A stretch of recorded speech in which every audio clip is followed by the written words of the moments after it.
আমার মনে করি জুলাই গণঅভ্যুত্থানের পরে প্রথম যে দুর্গাপূজা হয়, আমরা সবাই মিলে যাতে কোনো ধরনের আতঙ্ক তৈরি না হয়, কোনো ধরনের ভয় ভীতি তৈরি না হয়, সেটা আমরা চেষ্টা করেছি।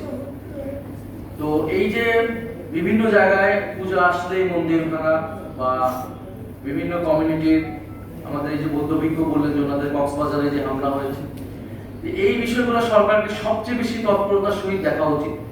যদিও বর্তমান আইন শৃঙ্খলার পরিবেশ সন্তোষজনক নয়, আমরা বিভিন্নভাবে এটা দেখতে পাচ্ছি, কিন্তু সাম্প্রদায়িক বিষয়টাকে আমাদের সর্বাধিকভাবে গুরুত্ব দিয়ে আমাদের এই আইন শৃঙ্খলার পরিবেশটা নিশ্চিত করেছেন। এবং যদি এই ধরনের কোনো ঘটনা ঘটে, এই ঘটনার পুঙ্খানুপুঙ্খ তদন্ত হওয়া উচিত। কারণ আমরা দেখি সোশ্যাল মিডিয়াকে ব্যবহার করে এখন কিন্তু খুব অল্প সময়ে একটা ছোট্ট ঘটনাকে একটা ভিন্ন কনটেক্সট দিয়ে, ভিন্ন রূপ দিয়ে একটা সারা দেশে এক ধরনের AKS অর্জন করলো গিনেস ওয়ার্ল্ড রেকর্ডস।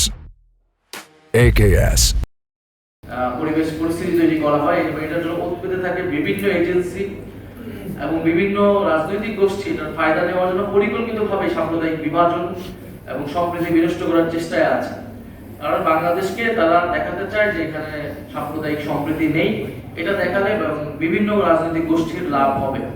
আমাদের কাজ হচ্ছে ঐক্যবদ্ধভাবে সেই ষড়যন্ত্রকে প্রতিহত করা এবং জুলাই গণঅভ্যুত্থান সত্যিকার অর্থে আমরা যেটা বলি দায় ও দরদের সমাজ বিনির্মাণ করা, একটা অন্তর্ভুক্তিমূলক সমাজ প্রতিষ্ঠা করা, সেটার লক্ষ্যেই তৈরি হয়েছিল। এবং সেই কাজটা আমাদেরকে এগিয়ে নিয়ে যেতে হবে। সেটার জন্য কিন্তু আমরা সবচেয়ে বেশি গুরুত্ব দিয়েছি প্রাতিষ্ঠানিক সংস্কারকে, অর্থাৎ বাংলাদেশে বিচার ব্যবস্থা বলেন, বাংলাদেশে গণতন্ত্র বলেন, নির্বাচন ব্যবস্থা বলেন, সেই সংস্কারগুলোকে আমরা সবচেয়ে বেশি গুরুত্ব দিয়েছি। কারণ এটার ফসল আসলে সবাই পাবে, ধর্ম বর্ণ নির্বিশেষে। এবং আমরা মনে করি যদি গণতন্ত্র শক্তিশালী হয়, তাহলে আসলে সাম্প্রদায়িক সম্প্রীতিও শক্তিশালী হবে। আপনি গণতন্ত্র নিশ্চিত না করে আপনি কখনোই সম্প্রীতি নিশ্চিত করতে পারবেন না।